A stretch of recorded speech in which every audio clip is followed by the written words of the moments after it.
A good friend of mine, this great big guy that's been in security his whole life, was at the Las Vegas Mandalay Bay massacre. And his buddy was a combat Marine. And as soon as the shooting started, he told my friend Matt, hey, watch the girls. And he started running towards the sound of the gunfire.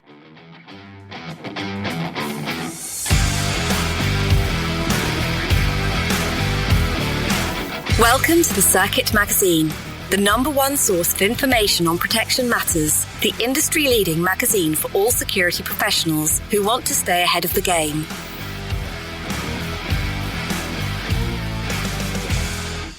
Active shooter training and the Protector. Today, Jon Moss and myself are delighted to be welcoming Michael Julian, founder of Alive, the active shooter training program. Jon, why is this an important topic? Obviously, we are very sensitive to current affairs, but for the Protector, why is this an important area to look at? Yeah, well, first of all, I mean, I guess it's kind of obvious as to why it's an important topic, especially with recent events. But look, the clue is in the name. If you're a protector, then you're interested in protecting.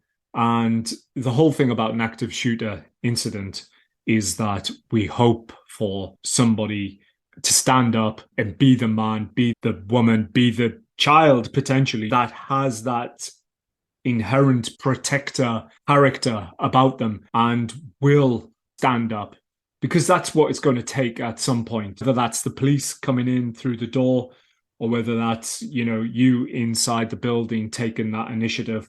It is a protector mentality. So as protectors, it's something that should resonate with all of us, I believe. Indeed. And I guess, what are our frames of reference for today's discussion? Are we talking school locations, places of worship? Are we talking corporate locations? And similarly, what are some of the challenges you think that our community are going to need to solve? I don't think necessarily we need to define the location. Obviously, there's some that are going to be more relevant for the Protector in a commercial setting and so on. But even a school, initially you don't make the connection, perhaps. But then I would say, well, the Protector who is looking after a high net worth family and they have children, it's very possible they might find themselves sat outside in a schoolyard, parked up in an Escalade, waiting just to do that pickup after they've done the drop-off. But going back to what I said originally about the protector mentality, it's intertwined with situational awareness. It's about being aware of your surroundings at all time and being ready to take action as soon as it's required. Indeed. And of course, whether it's RST or whether it's corporate, there's going to be a range of locations. And I suppose, we do have to be a little sensitive to the current affairs. But one of the other topics we could cover in this interview are, making yourself a less appealing target, hardening, building, and so on. Where do you think that is going to come into this training piece? Because I know many people look to take this Alive training or other run, hide, fight, run, hide, tell type training. Where do you think building and the built environment will come into? Well, I think it's got to be at the back of everybody's thinking. The Alive training and run, hide, fight. It's designed, and I'm not the expert, but as far as I can tell, and we'll learn more about this soon, it's designed as a simplistic way to remember what actions you can take in the event of being caught out and with nothing at your disposal. But as protectors, it's our job to be thinking ahead. It's our job to try to be prepared and equipped for all eventualities. And also, these are physical security procedures. This is part of our bread and butter. So it's something that, we should be thinking about. It's something that we can have an opinion on and a say in when it comes to advising building owners and corporations and so on. Fantastic. Okay, well, let's get into it. A very, very serious topic in a serious time. Active shooter training for the Protector with Michael Julian.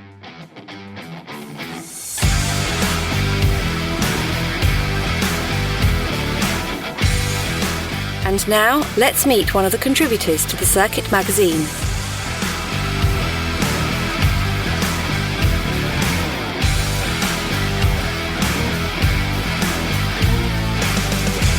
Active shooter training for executive protection professionals. Today, we're very, very pleased to be joined by Michael Julian, founder of the Alive program for training in this scenario. It's a great pleasure to have you on. How are you?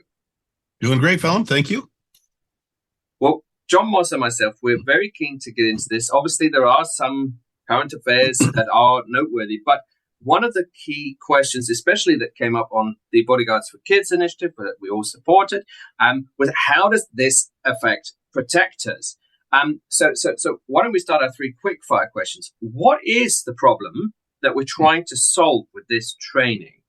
That's a big question. Well, there's a few problems we're trying to solve. First of all, what's very different about my program than so many others out there is everybody teaches run, hide, fight, which is great. I do something similar. However, that's all they teach. They teach the physical functionality of running, hiding, and fighting. The problem is that we've seen so many people in this kind of, in the center of this type of chaos and craziness and death and carnage and fear and terror, people's brains lock up and don't tell their hands and their feet to run, hide, fight. So the first problem we try and conquer with the Alive program is to empower people, to make them understand that they do have a say in the outcome of that situation. Just because somebody's got a gun, they've got a weapon, and you don't, because they're killing people and because they want to kill you, does not mean you just have to stand there or lay down and die. You have the power to make a difference if you so choose to do that. So that's kind of a big one. Also, the program we talk about, prevention. Obviously, what's the best way to survive an active killing event? Prevent it. So we talk about the security mindset and the survival mindset. Now, the security mindset is learning, training, drilling, avoiding dangerous situations. If we can do that effectively, we never have to worry about the actual physical methodology of surviving the active shooter. We teach the warning signs so you can see, potential violence, potential violent behavior, and then what to do when you see the warning signs. So there's a whole bunch of stuff we do to get people prepared for this type of situation, and we know it works. I've got a survivor of the Las Vegas massacre at Mandalay Bay, a woman named Liz Moreno, who took my class in 2014 and contacted me after that event and said, "Hey, your training saved my life because when it happened, I knew what to do." So, and I won't put my competition down, because almost any training is better than no training. I don't like the guys that scare their audience by not letting them know their buddy's coming through the back door to act like an active shooter to scare the hell out of them. So that's irresponsible. But just about any training is better than not having any training at all. No, perfect. And then I guess obviously we're very grateful to have you on. But where does your passion for this come from? My passion, that's a great question. I will be very, I will put my ego aside and let you know that it comes from purely selfish reasons, because I had anger and anxiety and angst, and I was literally just pissed off because I was watching good people die at the hands of bad people. And I was watching their reactions, and it was like watching a horror movie. I'm like, don't open that door. What are you doing? The bad guy's behind the door. They were doing the wrong thing, or they were doing nothing at all. And I was thinking to myself, what are you doing? Why are you doing that? But they didn't have a father that was military and law enforcement that taught them about situational awareness and being prepared for situations and taking action. And I thought, well, I need to resolve this feeling I have, because I don't like being helpless. I'm a control freak, like any good sheepdog. I don't like being helpless, and I don't like seeing other people hopeless. And I decided I was going to do something about it. So I started looking at other programs, and I thought that all the other programs, there was something missing, or I disagreed with something. And then I just decided to create my own. And I created the Alive program. And Alive is an acronym that I took about 2 days to figure out, because I thought Alive was a really good acronym, but then I had to go with the words, and it stands for assess, leave, impede, violence, and expose. And the leave, impede, and violence are parallel to run, hide, fight. Okay. Well, that's paints a wonderful picture that I think a lot of people could relate to, hopefully. But for the uninitiated protector, let me do a slight nuance on that. Of course, lots of protectors will, of course, have an idea about active shooter situations. What about the protector that doesn't quite understand how it affects them? Because it's not necessarily an executive protection environment. What should they better understand? Well, I've had so many executive protection, professional students, because part of what we teach is situational awareness, being proactively reactionary. We talk about the recognizing the warning signs of impending violence.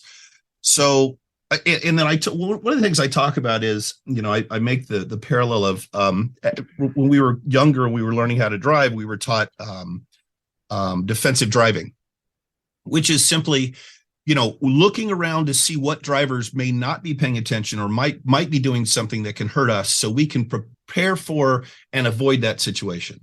So I liken it to I just literally say defensive living, and I hate that I even have to create that phrase, but defensive living is just like defensive driving. It's looking around and seeing what people may act in a way that is harmful for you, and be prepared to counter it, avoid it, defend against it. So those traits and those things actually go very, very well with the protector's mindset, because you're not just protecting yourself, you're now being paid to protect somebody else. So you've got to be situationally aware. You've got to be proactively reactionary. You've got to be able to spot warning signs that could be dangerous to your principal, and then counter or defend against them. I agree, Michael, 100%. In my opinion, if you're a protector, then this is important to you, regardless of whether or not this is something that you face every day, whether you assess that your client is vulnerable. It doesn't really matter. As protectors, we care, as you just said, about keeping people safe. And so this has got to be on our radar. But, beyond that, I see how the elements of the training and of the planning and the procedures that you would put into place to combat this, it's totally transferable to what we do. And I just wanted to delve into that a little bit more deeply. You've mentioned your Alive program and briefly ran through the acronym and what that stands for. But, I'd just like to pause here and delve into that a little bit more to give the listeners an idea of what it is that you've created. And also you referenced the run, hide, fight model and how that differs, why you created Alive on the back of that, what wasn't working with run, hide, fight, if that's not too many questions to throw at you all at once. Let me start with the last one first, because I have a short memory. So you'll probably have to refresh my memory on the first part. The last one, very, very good question. And very simply put, look, Run, Hide, Fight was made 25 years ago after Columbine. The government created it. They made a video. They've since, thank God, updated that video, because there was all kinds of problems wrong with it. But they nailed it. Look, it's like stop, drop, and roll. Okay, you're going to remember it. And it's the three basic things you need to do. So Run, Hide, Fight, it was the first version of active shooter survival. And we know the first version of anything is never perfect. Nobody gets it right the very first time. So you create something, you test it, you figure out what was wrong with it, you recreate it better, and then you test it again. It's the OODA loop. You keep going in circles until it's perfect. We call Alive Run, Hide, Fight 2.0, or the new and improved version of Run, Hide, Fight. What we did is we took the first version of something and we made it better. And that was necessary, because, Run, Hide, Fight, especially the way they portrayed it in the video they created, was a little rough around the edges. And frankly, I used some of the Run, Hide, Fight video in my presentation to show people what not to do, even though they said to do this. So it actually worked out great for me.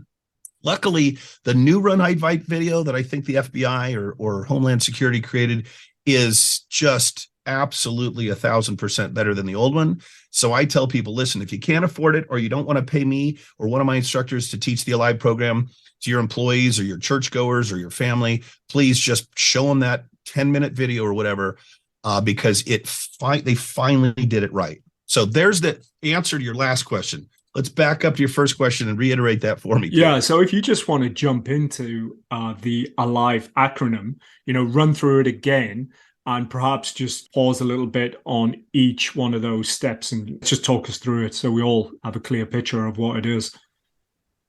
Happy to do that. So the A in ALIVE is for assess. And this step is the most important step, because everything you do moving forward after this step depends on how you carry out the first step of assess. The assess process is also the only non-physical step. It's psychological, mental. This is where you stop, take a deep breath, calm yourself so you don't react emotionally. You've got to force yourself to react rationally. We all know that if we react emotionally, it's very easy to make a mistake when you're thinking with your emotions, your ego, your heart, rather than your brain, right? Take a deep breath to get a burst of oxygen to those organs, because the adrenaline's pumping and your heart's going 1,000 miles an hour and your body's starving for oxygen. And you assess what is happening. You heard shots. You can see people running, so you don't figure it's the backfire of a car. You think, or maybe somebody's got a knife, or maybe there's fire or an explosion. Either way, it's a danger to you. You assess what is happening, and then based on your circumstances, what of the next steps in the ALIVE process are doable, or what can you do using those steps to survive this situation? And of course, absolutely 100% between step 1 and step 2, between assess and leave, you've got to call 911. We know that, and we just saw it in Nashville, that the sooner law enforcement gets there, the sooner the threat will either be eliminated, they will try and leave, or they will eliminate themselves. Okay. Now, whichever of those three happens, what they're not doing is trying to kill us. Okay. So we've got to get the clock ticking. As soon as you call 911, we get the clock ticking, and law enforcement. Some of these killers will kill themselves just hearing the sirens of approaching law enforcement, right? Let's get them there as quickly as possible. So assess, focus, rational response, good breathing, and then you consider the next steps. Okay. You don't actually do them yet. You consider them. The next step, when in considering the next step, that's leave. Leave is like run. Can I leave? Can I extract myself from this danger? If you can do that, that's what you do, and you take as many people as you can, and you get the hell out of there, and you keep running until the guy or gal couldn't hit you with a gun if they wanted to.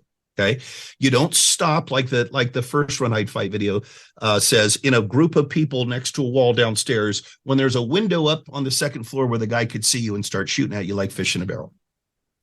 So first consideration, get the hell out of there if you can. If you cannot, you move on to the second consideration, which is impede. Impede is like hide, but hiding is like a victim mentality. It's defensive and it's weak. I want people to be empowered. And if you are leaving or you are impeding, you are actually taking action rather than being nothing but a potential victim. And when you impede, you're going to create time and space. Time and space, whether it's going to create time so it takes them longer to get to you, it's going to create space. You're going to put a blockade or a barricade between you and them, because we know that the goal of an active killer is to kill as many people possible in a short amount of time as possible. That is my definition. That is the official ALIVE definition of an active killer. It's a little different than the government's, but I believe it's time to reword that. That means they know the cops are on the way. And as soon as the cops get there, they can't kill anymore. And their whole objective is to kill as many people possible in a short amount of time as possible. So if you built a little barricade and they can get through that barricade, but it's going to take them 5 minutes, they're not going to spend that time, that precious time that they could be taking lives. They're not going to spend the time to get through that barricade. They're going to move on to I hate to say it, but lower hanging fruit, easier targets, people they can kill. And if you can't do that by locking yourself in a broom closet or a copy room or somewhere where they can't get to you, because they're right there or there's nowhere else you can go, then you're going to resort to violence. And there are people in this world that really don't like violence. They don't like the word, they don't like the thought, they don't like the action. And that's great. We need people like that. That's how we're born. They didn't become jaded and trained and ready to commit violence like we did.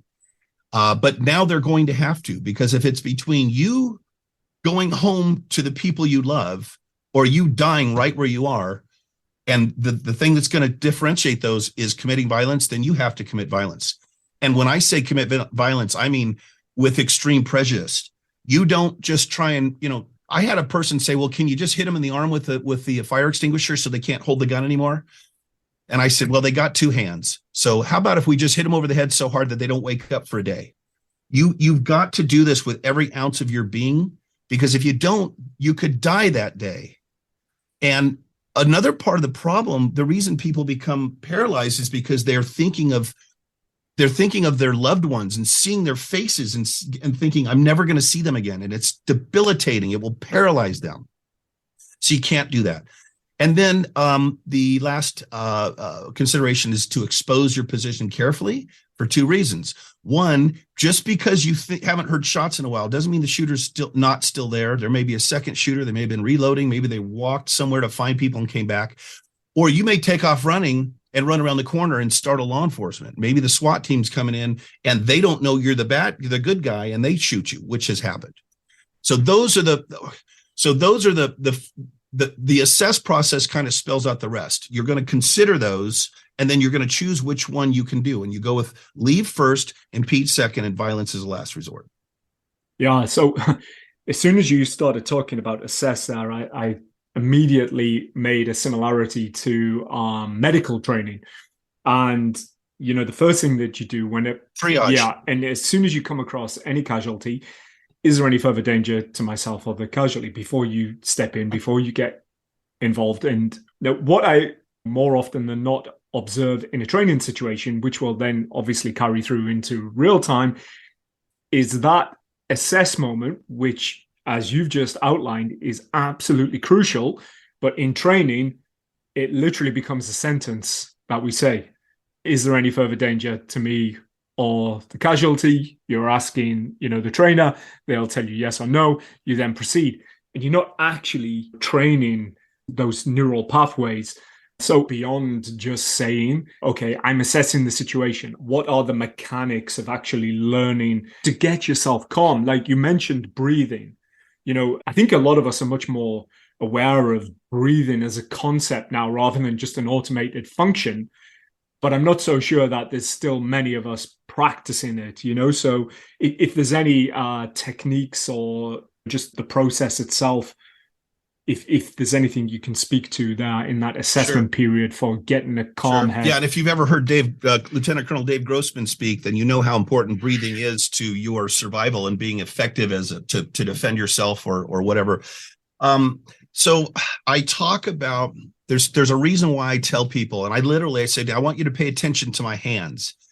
And I say, I want you to think when you start to assess, you realize what's happening, take a deep breath, and you exhale as you bring your hands down. And I want this visual to be a funnel of all of the crazy thoughts and craziness and chaos and fear funneling down and coming out as stone cold, rational, concentrated, focused thinking.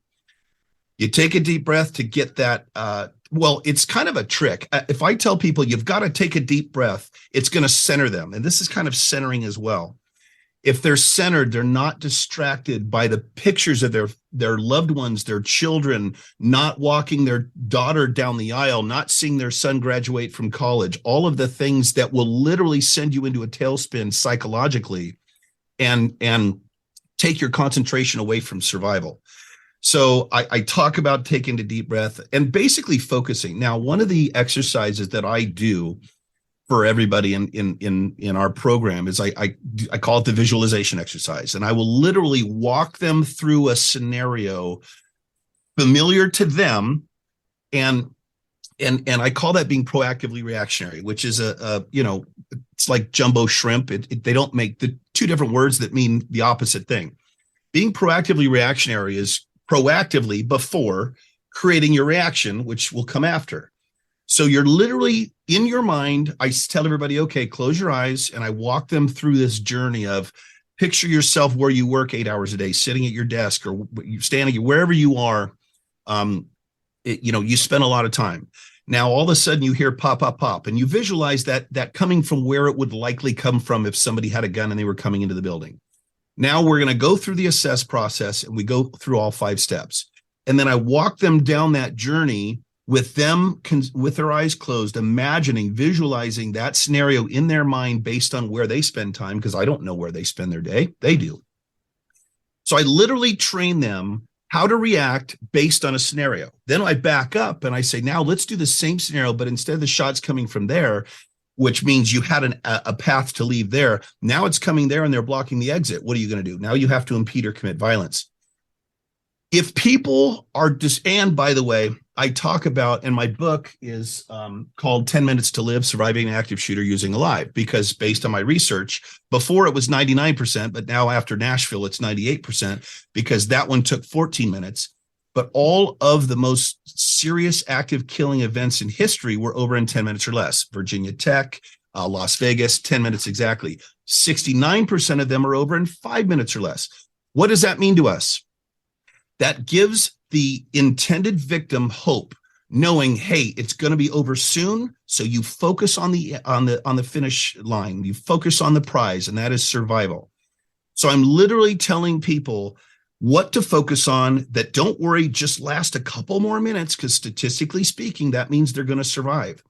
I'm telling them to focus on things that will keep them alive, not focus on things that will get them killed by paralyzing them because they think, well, he's got a gun. I'm never going to see people again. I just saw someone else get killed. I'm going to die today. And there are multiple examples where people have just resigned themselves to perishing that day because of fear and paralysis, because of the intensity of the emotions and the stimulus coming in. The mosque in New Zealand is the perfect example. I show that video on my program. Those people literally walked over to 2 separate corners, laid down face first, and waited to die. And you cannot do that. You must take action.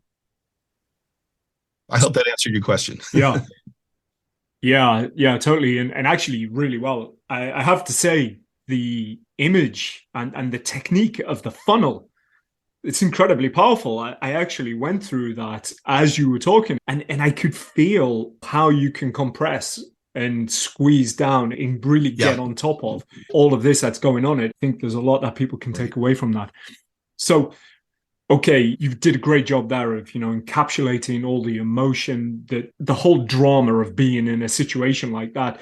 And your final point about the time, it's not really something I'd heard before. And I think that's a really interesting way to look at it, to imagine and to know statistically that this could be over in as little as 10 minutes. And it's a case of, staying sharp, staying switched on, and maintaining the will to live. I mean, if you've never been in that situation, I don't suppose you can really relate. You need somebody like yourself to be able to spell that out. And I thought that was really powerful.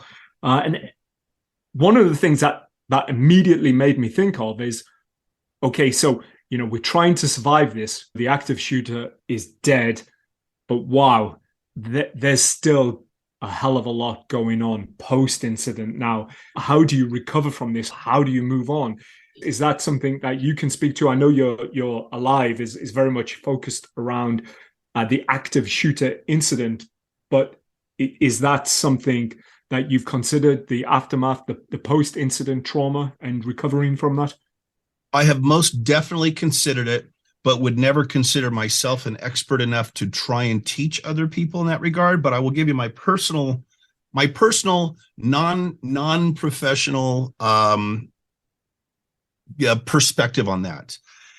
This type, and it goes back to a perfect example. A good friend of mine, this great big guy that's been in security his whole life, was at the Las Vegas Mandalay Bay massacre.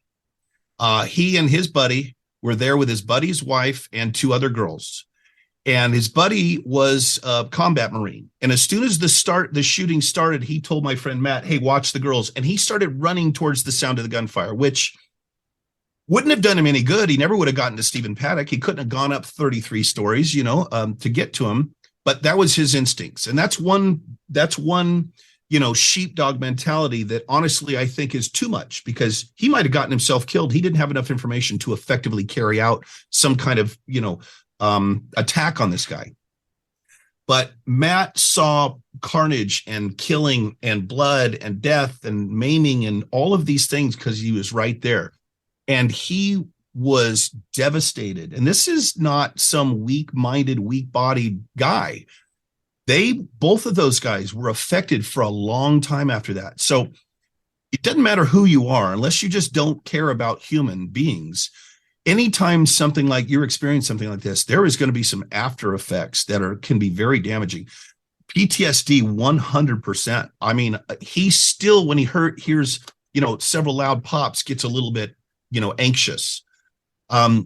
So when it's over, I don't know if you're talking about immediately once the shooter's down, or you're talking about for months or years after that.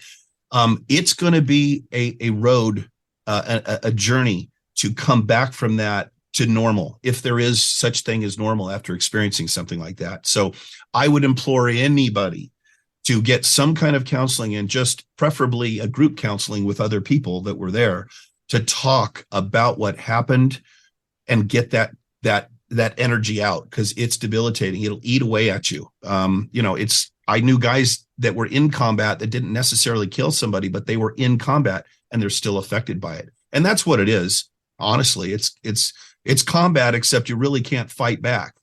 But it's a very similar situation. So as far as afterwards, being very careful and taking care of yourself, because it will screw up your mind, I think, if you don't take care of it. Yeah, I think that really emphasizes the point about doing everything that you can when you have the opportunity as well in the moment, because this is the thing, especially if you consider yourself an able person, i.e. somebody, with knowledge, experience in the situation, somebody who believes that, that they could do something, that they could affect the outcome. You want to know that you did everything that you could do in that situation, and you're not left questioning yourself, because we're our own worst critics, and we will destroy ourselves if there's any questions left unanswered, or where we felt we could have acted better. Oh yeah, definitely. One more. I'm sorry, Phelim. I think, especially people like us, I think a lot of people would have this, but especially sheepdog type mentality, survivor's guilt could be huge. If we survive and other people don't, or we run out instead of trying to go in and engage the shooter, that would be hard for some people, probably like you, definitely like myself, to deal with, because we know we can make a difference, but we may not have been able to make a difference with no gun and no idea where the person is. So that is very poignant, and I think many people will relate to that. But I wonder, is there scope? Have you been working on it? Is it already in motion to apply the Alive methodology to someone with a principle? Because their task is to protect the principal, yet they may be in a neighboring incident. Do they leave the principal? What happens when the principal and the protector are inside an incident? I guess, how does that apply? Yeah, great question. Get asked that a lot at executive protection conferences that I talk out and so forth. Sure. So, one of the things that Alive teaches, especially in the assess process, is a certain amount of self-discipline. It's to block out the idea of dying and losing people and not seeing people again, and focus on survival. That takes discipline to say, no, I'm not going to be emotional. I'm going to be rational. It takes the same discipline for somebody that might automatically, like a combat Marine, say, stay here and run towards a source of, danger that you don't even know where it is or what it is, and go, okay, I've got to focus on the mission here. Now, the mission of a paid executive protection agent is to protect their principal and or the principal's family, whoever they're assigned and designated to protect. I use the scenario of, let's say, your RST or EP, and you take the principal's kid to school, and you wait outside till the kid's done. You're sitting there, you're reading a book, whatever. You still got 3 hours till the kid gets out of school, and you start hearing shots. You run into the building, and I'm not going to tell other professionals, I'm not going to presume to be the one and only expert. I will just tell you what my opinion and my belief is as far as your duty. If you're paid to protect somebody, then you need to protect them first and foremost. And this may not be popular, especially with the parents of the other kids, but you go into that school, you find the kid you're paid to protect, and you get them the hell out of harm's way. Now, if you can do both, if you're running into the school to protect to get the kid out, and you run up against the shooter, then you take them out, obviously. But my opinion is your duty is to your principal, and that's what you take up for deal with first. But some of the other stuff I teach, like being proactively reactionary. What about if you're sitting there, RST or EP, and you got time to kill? You start going through the scenario, the visualization exercise in your mind about what if my principal and I are where or at the where he's the CEO and there's a shooting. What am I going to do? And you start thinking about these scenarios. You walk through the problem and the solution in your mind, because let's face it, when's the worst time to create a plan? When you need the plan. The visualization exercise prepares you and gives you a plan so that it's not the subconscious you got to bring to here. It's right there and ready to go. So the protector, obviously situational awareness. We have got to be situationally aware so we can, the best way to protect your client or principal is to keep them out of harm's way rather than getting them out of harm's way. Okay. I don't want to be in a situation where I have to shoot my way out. I want to avoid that altercation altogether. Visualization, being proactively reactionary, creating your plan. But it always comes down to taking care of your principal first. And if you can do that and then be a hero, then great. But I would never tell somebody to go just be a hero and, go find the shooter, because you've got somebody you're assigned to protect. You got to protect them first. Yeah, it's a tough call, but I think many people will see that line of thinking.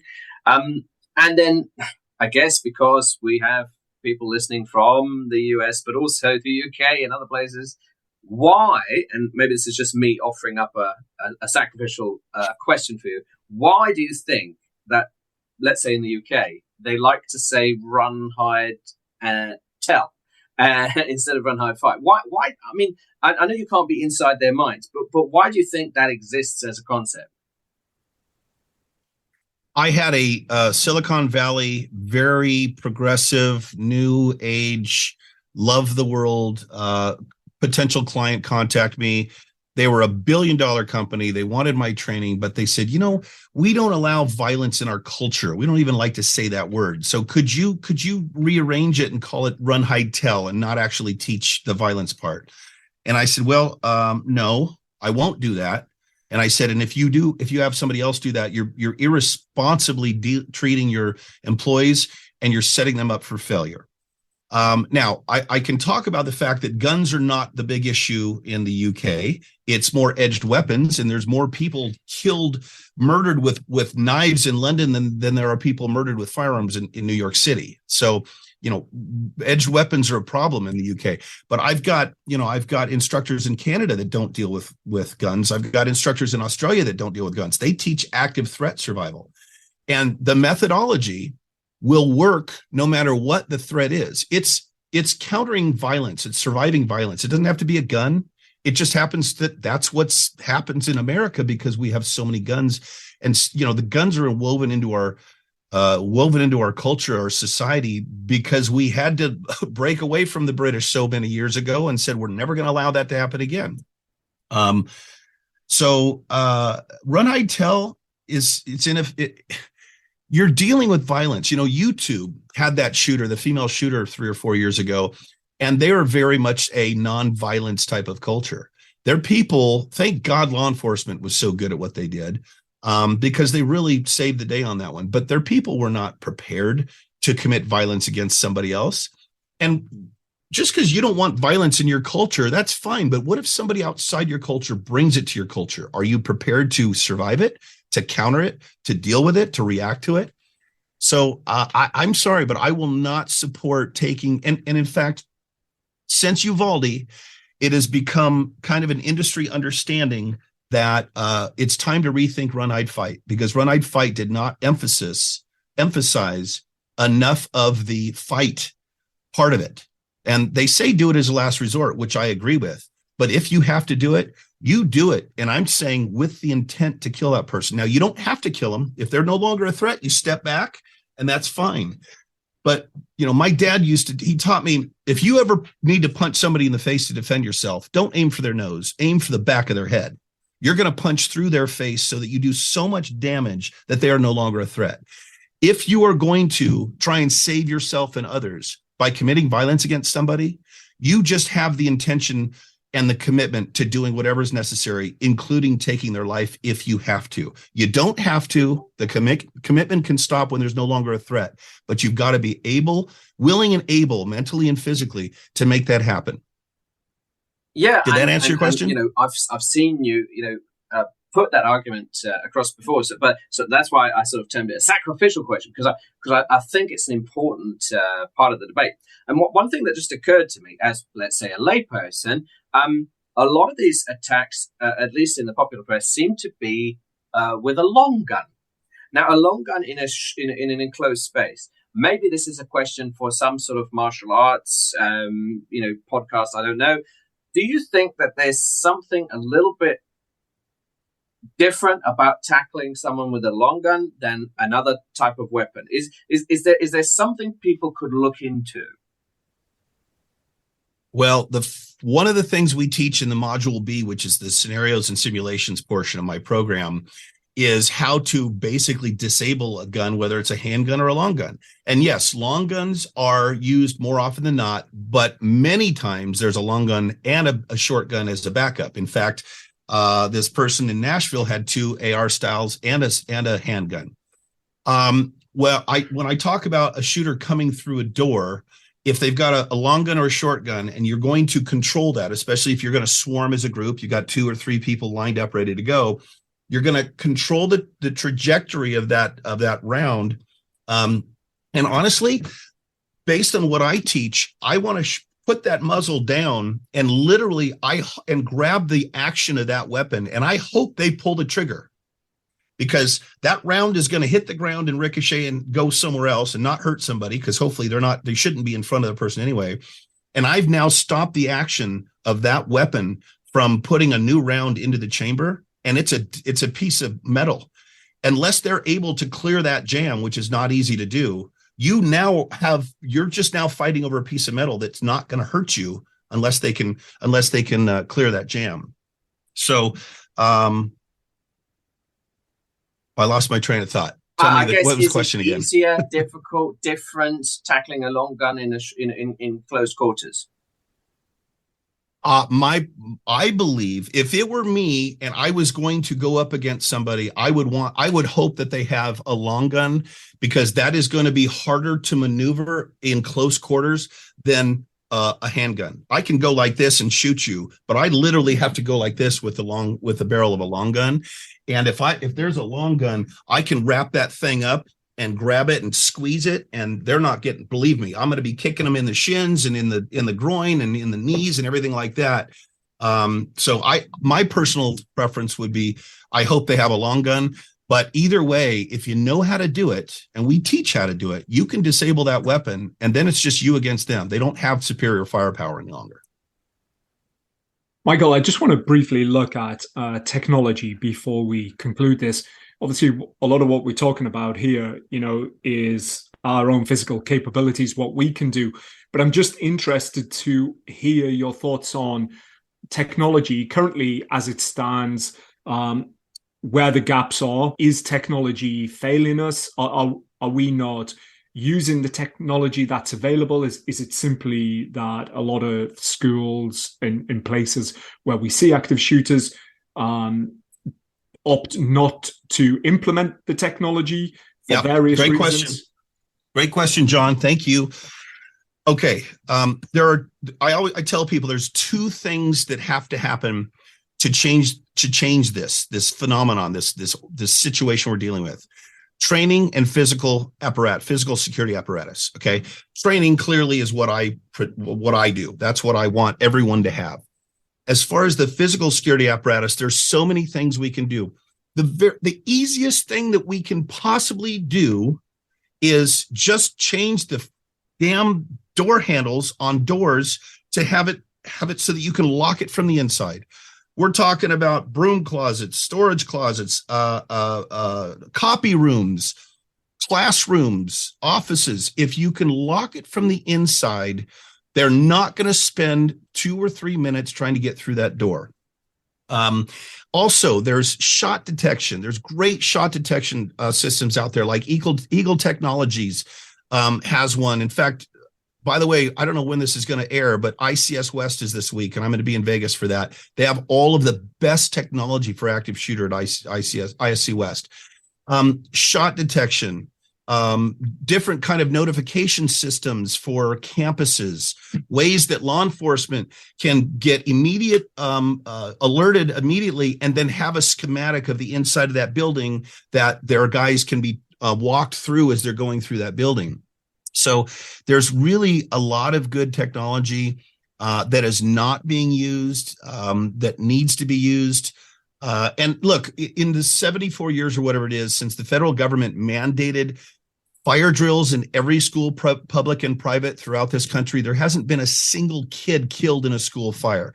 And do you know that to build a new building, a third of the budget has to go for sprinklers and fire this and fire that? Simply start building and updating buildings with the kind of very simple and inexpensive security apparatus that we need to create time and space so that killer cannot get to you. So yeah, there's a lot of things we can be doing that we're not doing, and we need to be doing it. Look, if budget is a problem, you can go on Amazon and get one of these things for about $9. Every single classroom in America can afford a $9 thing where you put in the door and this sucker will stop that door from opening. Okay. $9. I sell the Bolo stick, which is $70 and extremely effective. And $70 is way cheaper than $200 or $300 that some of these, but anti-intrusion, shot detection, early warning, notification systems, that's all technology that we can be using. And it's just a matter of time before it becomes mandatory, like all the fire systems and stuff that goes into every single building and retrofit that there is now. Very passionate response. And it makes you wonder why, half of this technology isn't being implemented, especially at such low cost. And I think, Michael, just to build on that and to finish out what's been a fantastic and enlightening episode, is just to get your take on what you think the evolution of these active shooter situations is going to be, building on what you just said there. Okay, so here's my theory. Based on my understanding of the psychological profile of the active killer, that they've got this hole in their soul, this lack of, the lack of coping skills to deal with what's going on in their life, and they feel they have no power and control, whether it's anger and revenge because of something that they believe happened to them and somebody else is to blame, whether it's ideological, like somebody that, they decide to be an extremist, and if you don't look and believe the way I do, then I'm going to kill you, or it's mental illness, or personality disorder. It all comes down to the same thing, and that is a desire for power and control. Now, when they go and it could be self-loathing. It could be like the guy that killed Chris Kyle. He was so screwed up from PTSD and hated himself for what he'd done. He's like, well, I'm going to kill one of the most celebrated warriors in history, and now everybody will hate me as much as I do. If you are able to take what they believe they'll get out of an act like this away from them, they'll find some other way to express whatever pain or anger or whatever crap is going on inside their mind. So we have got to train everybody and stop these people from being successful. In 2019, in 2 different schools, one in North Carolina, one in Colorado, somebody bursts through the door. The closest kid to them, they both had active shooter training. yelled gun, rushed him, grabbed him. They ended up going down and everybody else jumped on him. Now, here's the sad news. In both situations, both of those people that did that died. But the good news, everybody else around them survived. Now, they could have died standing there or running the other way because there was a classroom and they had nowhere else to go, or they could have fought to either save themselves and or everybody else. Those two killers were ineffective and unsuccessful. If we can get enough of those situations until the next potential active killer goes, wow, I saw them on the news, but all I saw was they were killed before they were able to hurt anybody. They didn't get the notoriety. They weren't successful. Look, there's two things about active killers everyone should know. The one thing they don't fear is death. And most times they have already fantasized about their own demise and they want to have control over that. That's why they kill themselves. They don't want to be taken into custody. And if they're killed by somebody else, they still leave this mortal world on someone else's terms. If they kill themselves, they still go out with the power and control that they so desperately want. If they go and they try and do this and they won't succeed, the one thing they do fear is failure. If they don't think they're going to succeed, they're going to find some other way to do whatever it is they think they need to do to feel better about themselves. So that's what we need to do. We need to make it difficult or impossible for them to get into our schools, to our churches, to our malls. And then if they are able to, we need to be able to neutralize them before they're able to do what they're there to do. And if we do that enough times, people are going to go, well, that doesn't work anymore. I'm going to join a gym and start working out and get big muscles so I feel better about myself. Make sense? That would be an amazing ideal if we could get to that stage. And you mentioned, harder target, softer target, and there's been speculation even this last week about that scenario. Obviously, we don't know enough about it, but it does paint a very valuable picture for our protector community. Wow, what a tour de force! I've really appreciated your time. Jon Moss and myself, we're very, very happy and honored to have you on. Michael, how can people get in touch with you? So the website for live is activeshootersurvivaltraining.com. It's long, but very self-explanatory. If you ever want to find us, all you got to do is Google active shooter or a live active shooter. We're all over the internet. We're all over the world. My book called 10 Minutes to Live, Surviving an Active Shooter Using a Live. It's an Amazon bestseller in 6 categories. You can get it on Amazon. You can get it at the ASIS bookstore, the Sherm bookstore. You can get it on my website. The online program, there's online training, in-person, virtual web training, webinar. And then if anyone's interested in becoming an instructor, it's a 2-day course. We've got one in person and we've got one online every month. And if you want to learn how to, if you're a protector and you want to learn how to protect people more, this is a really good way to do it. And it's a great profit center because my program's probably one of the most popular out there right now. So it's very sought after and it's valuable. So we charge money for it, obviously. So that's where you get it. ActiveShooterSurvivalTraining.com. Fantastic. We'll put all of this in the show notes as well. So if you're interested in anything that Michael offers or just want to find out more, just go to the show notes and we'll have links in there to everything.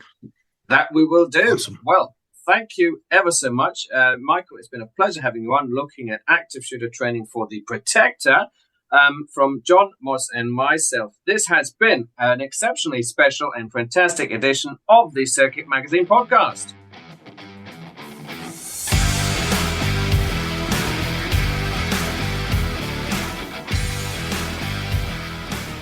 Thank you, Michael Julian. It was a pleasure to have you on, and also a pleasure to have you on the Bodyguards for Kids forum, which we as the Circuit Magazine supported. It was a pleasure to look at this and apply it to the Protector, but also think of additional challenges and opportunities. What did you make of today's session, Doug? Well, first of all, I mean, Michael's energy and his passion for this subject is so inspirational. It really comes through. And that's got to be super important if you're training in this environment. I mean, so many challenges.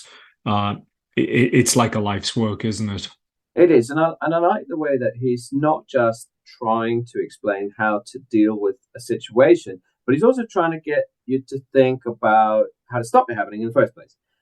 Which, I mean, it is quite refreshing because quite often people say, incident is happening, let's respond. But if you can get ahead of the curve, if you can think about mitigation tactics, I mean, yeah, maybe his thought that, we could eventually get a perpetrator to just, work out in a gym and feel good about themselves. That's maybe quite utopian, but I like it. Somehow I feel it's adding more to the conversation. Yeah, well, certainly, when you look at, we touched on very near the end there on technology and preventive measures that building owners can take in the planning and design of buildings, right from when they're first being built to retrofitting.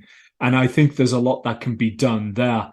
So I think rather than sort of hypothesize about what might happen to, these active shooters by defeating them physically, I think there's a lot that can be done just to, keep them out of these very vulnerable places in the first place.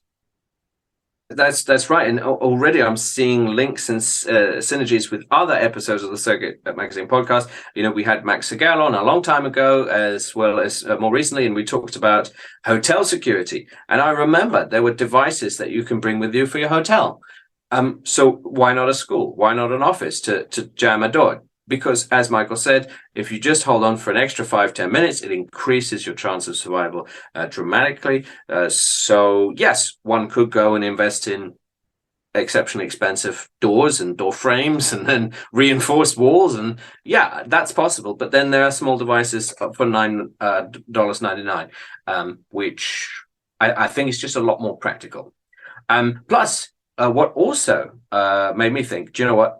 Our audience will probably like the idea of being trained by the trainer, train the trainer, because it's an extra skill set for them, isn't it? That they can apply it to their clients. Yeah, it certainly is. It's not a million miles away from what we do on a daily basis, or at least what we train for. And a lot of the skills are transferable. And so whether you want to take that time out of your schedule or whether it's done as a team, it's team training, potentially your principal has children of school age, they want to invest in that training. But overall, the training is only a good thing. It's great for awareness. And obviously, the more people who understand this situation, how to react, how to behave, and also what to expect is only going to help reinforce us and start to make the world a safer place, right? Because that's what we are. We're protectors, and there's nothing wrong with having that as an aspiration. Indeed. I like it. And it's wonderful to have Michael on, and I know he's very much in demand at the moment. People are asking his advice due to the current situation, but it was very refreshing to look at it. Now, what else have we got coming up? Because I know that the BBA Connect app and the NABA Protect app are doing very well. I actually have been making a point to pivot between the members area for our members and the community feed, because I think people using the community feed might not realize just how many benefits there are to being members. Yeah, for sure. I mean, it's always a challenge, isn't it? We're a very giving organization, I like to think, and we put a lot out there for free. But of course, we have members who have given their loyalty, and we like to repay that as well. And so, yeah, it's always a case of getting the right balance. And I think we're doing a pretty good job.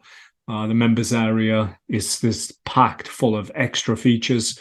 And, starting off by just downloading the app for free and diving in is a great way to see what it's all about for no cost. It is, isn't it? And so if that's you, obviously, thank you. Keep everything going. But if you're new to the BBA app or the NABA Protector app, then do explore more features. I know Elijah does such great work with his friends and colleagues over on the NABA Protector app, and of course on ours, we put a lot of content and a lot of suggestions. So just even recently, someone said, "Oh, do you know a driver in such a location?" Aha, right. Now we can help you go complete your mission.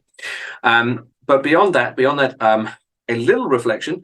I was very pleased to be at the Talent Pipeline for Corporate Security Modernization. That explored ED&I themes through sort of more high-level talent. We were a media partner, and that event in London, led by Dawn Holmes, who we had on the podcast a year ago, I believe. That was excellent. Getting the word out to more communities, that's always fantastic. And I do remember some people committing to sending in more articles. So I'm gonna make sure that we do celebrate their contributions. Are you indeed looking for more articles? I sense you might, for the latest edition of the magazine. Yeah, the answer to that is never going to be no. We, want to hear from everyone, anybody who's got something to say, who's passionate about, an area that involves the security profession. Even if it's an outlier, or even if it's tangential, we want to hear from you. Our readers want to hear about it, and so do our listeners. So yeah, just drop us a line at info@circuit-magazine.com. And that could be you. And I'm also looking at you. Yes, you, listener, currently at ISC West in America. Maybe you've seen something and you've got a great story to tell. I'm just being topical, aren't I? I'm being current because I know that right now, or around this time, ISC West has been going on. So let's look forward to more and improved active shooter training. Let's celebrate the work of the Alive program and other programs to enable it, and reach out if you are interested in such training. Go find a local training provider. Go talk to Michael, and engage, because it's a threat that absolutely needs to be dealt with. And protector or not, you're gonna see more of this in headlines, sadly. So it's something that we really have to get to grips with. So, from John and myself, this has been another fantastic edition of the Circuit Magazine podcast.